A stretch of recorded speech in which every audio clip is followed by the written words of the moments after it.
Hey everyone, welcome back for another deep dive. Today we're going beyond dates and names to uncover how different perspectives shape the way we understand India's past. Multiple lenses to view the same story, right? Each one reveals something new. Exactly, and that's what makes this deep dive so exciting. We're tackling modern Indian historiography. How history is written and interpreted, specifically about modern India. We've got some excerpts from what seems like a college textbook. Insightful stuff, but we'll keep things lively, don't worry. Of course. Now, what makes studying how history is written so crucial? It's just as important as understanding the events themselves, wouldn't you say? It helps us critically examine different interpretations, recognize the biases that shape our understanding of the past. Makes sense. And there seems to be a surge in new interpretations of Indian history lately. Percival Spear, a prominent historian of India, pointed out that changes in the Indian scene require a reinterpretation of the facts. And historians are constantly evolving their views on the core elements of Indian history, leading to new interpretations. The field is constantly in motion. It is. We can't discuss Indian historiography without acknowledging the impact of colonialism, of course. It shaped how history was written during colonial rule, but also how it continues to be interpreted today. Like trying to understand a painting without knowing the artist, their background and intentions influence the entire work. Precisely. To grasp the nuances of modern Indian historiography, we need to understand the different schools of thought that have emerged over time. So let's unpack some of these approaches. First up, the colonial approach. Not exactly winning any popularity contests these days, is it? Imagine history books portraying your culture as inherently inferior. That's what the colonial approach did. Ouch. Many accounts were written by colonial officials. James Mill, Mount Stuart Elphinstone, and Vincent Smith. Clear bias towards justifying colonial rule, obviously. Writing the story with themselves as the heroes, bringing enlightenment to a supposedly backward India. Exactly. They often relied on the concept of Orientalism, you see. Lame. Portrayed Eastern cultures, including India, as exotic and mysterious and fundamentally inferior to the West. Yeah. This was used to justify the need for European control and guidance, naturally. So it's not just about what happened, but about how it's framed, who's telling the story, and what their motivations might be. But this perspective didn't go unchallenged, did it? Oh, absolutely not. The nationalist school of historiography emerged as a direct response. A counter-narrative, a way to reclaim agency and celebrate Indian achievements. Precisely.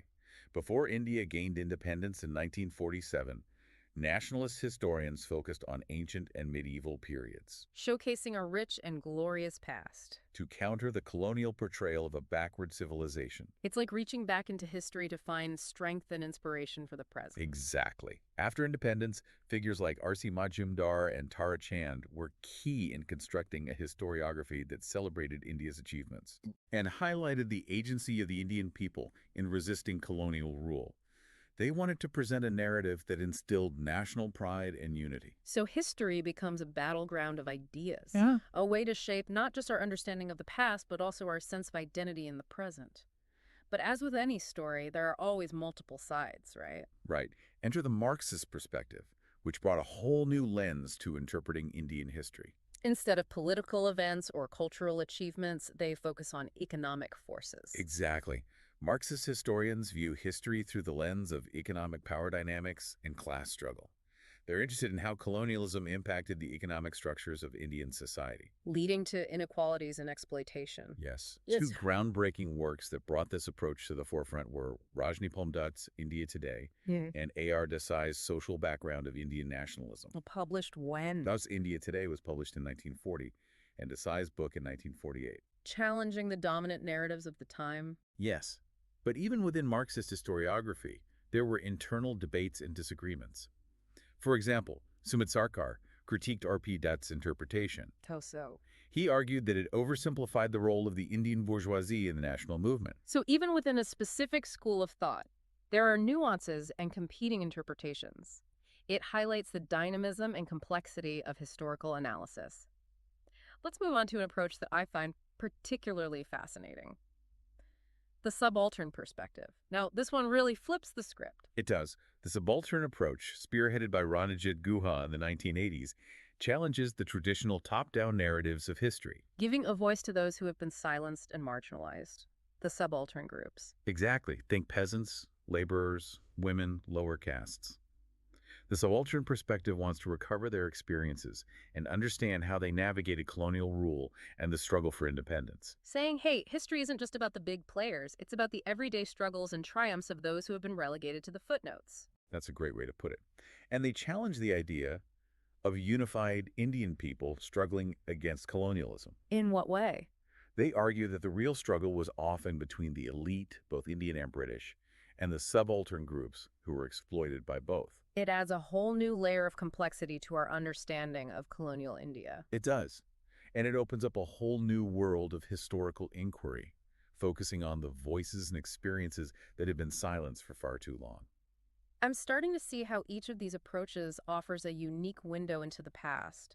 But I know there are even more perspectives to consider, right? We've only just scratched the surface. There's so much more to explore and unpack, from the communalist approach to the Cambridge School and beyond. This is like a historical mystery unfolding before our eyes. It is, and we'll delve deeper into those other approaches right after a quick break. Stay tuned. All right, we're back. So we journeyed through colonial, nationalist, Marxist, and even the subaltern studies. But our exploration of Indian historiography doesn't end there. Nope. What other fascinating perspectives await us? Well, every good story has conflict, right? The communalist approach focuses on religious identities and conflicts, particularly between Hindus and Muslims. Ah, yes. This perspective could be particularly sensitive, given the potential to emphasize differences. You're right to tread carefully here. The communalist approach is often criticized for potentially fueling division and conflict by highlighting those religious fault lines. Do you think some argue that it leans too heavily on colonial historiography? Some do. It relied on dividing and ruling, Makes you wonder, are we truly understanding history or perpetuating old biases? That's a question worth pondering. Shifting gears a bit, we have the Cambridge School. They offer a somewhat controversial take on Indian nationalism. Controversial, you say? I'm intrigued. The Cambridge School argues that Indian nationalism wasn't solely about kicking out the British. They suggest that different groups within India were also vying for power and benefits within the existing colonial system. So not a united front against a common enemy, but also a complex internal struggle for influence. Exactly. Like a chess game, each player trying to outmaneuver the others, even as they face a larger threat together. The Cambridge School argues that this internal competition was a big factor in shaping the trajectory of Indian nationalism. That's fascinating. But wouldn't that downplay the genuine anti-colonial sentiment that fueled the movement for independence? That's the critique. Critics say their focus on power dynamics and internal divisions might overshadow the desire for freedom from British rule. Every historical interpretation has its own set of strengths and weaknesses, biases and limitations. How do we, as readers of history, navigate this? That's the key question, right? That's why understanding these different lenses is so important. We can't accept one interpretation as the truth. We need to engage with multiple perspectives, weigh the evidence. Putting together clues to get a more complete picture. A great analogy. We haven't even touched on the economic angle yet. The liberal and neoliberal interpretations, the economists. They're less about political narratives and more about the economic forces at play during the colonial period. They argue that colonial exploitation, while devastating for India, might not have benefited the British people in the long run. Wait, are you saying that the colonizers might have been shooting themselves in the foot economically? Think of it this way. The availability of cheap labor and resources in the colonies might have stifled innovation back in Britain. They argue that it created a system of dependency, and that ultimately hampered their economic progress. That flips the script on the traditional narrative of colonial exploitation benefiting the colonizer. It does. It adds another layer of complexity to the story. The economic impacts of colonialism were far-reaching and multifaceted. This is making my head spin, but in a good way. I'm starting to see how interconnected all of these perspectives are. We can't understand one without considering the others. Like a giant puzzle. Each approach represents a different piece. Speaking of crucial pieces, we can't forget feminist historiography. It feels like a relatively recent addition to the field. It is. It emerged alongside the women's movement in the 1970s, and it's been instrumental in challenging male-dominated narratives. It's about time. For so long, women's voices have been sidelined. Absolutely. And feminist historiography isn't just about adding women back into the narrative. That's not. No, it's about changing the way we view and interpret history. It makes us consider the impact of patriarchy and gender inequality on all aspects of society, from political structures to economic systems. So instead of just asking, where are the women, It's about asking, how has their absence distorted our understanding of the past? Exactly. It's about recognizing that history isn't just about kings and battles, but about the lives of women, their contributions, their struggles.